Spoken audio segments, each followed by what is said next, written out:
আসসালামু আলাইকুম সম্মানিত দর্শক। আজকে আপনাদের সামনে একটি দলিল নিয়ে কথা বলবো।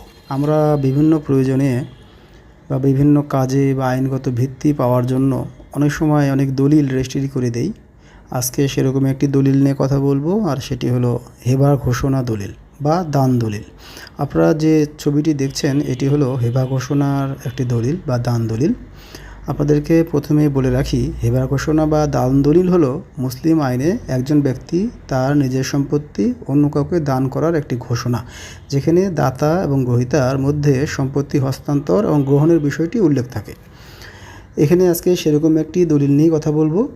এটি হলো সেই দলিল গ্রহীতা, দেখতে পাচ্ছেন তার নাম সফর আলী।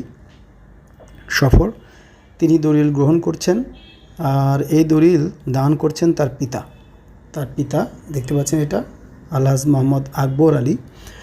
এই দান দলিলের তিনটি বিষয় খুব গুরুত্বপূর্ণ এবং এই তিনটি বিষয় না থাকলে দান দলিল টেকে না।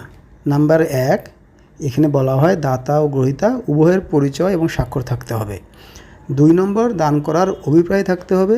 3 নম্বর, হেবার দান বা দান দলিল বিশুদ্ধ ভালোবাসার বিনিময়ে হবে, অর্থাৎ কোনো অর্থের সংশ্লেষ থাকবে না। একে ইংরেজিতে 3 ভাগে ভাগ করা হয়। ফার্স্টে বলা হয় গিফট, সেকেন্ড বলা হয় অ্যাকসেপ্টেন্স এবং 3 নম্বরে বলা হয় ডেলিভারি অফ পসেশন।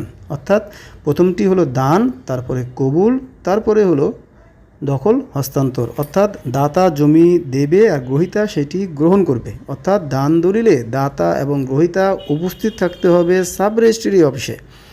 অনেক সময় দেখা যায় যে যিনি দলিল গ্রহণ করবেন তিনি সাব রেজিস্ট্রি অফিসে থাকেন না, তিনি থাকেন বিদেশে।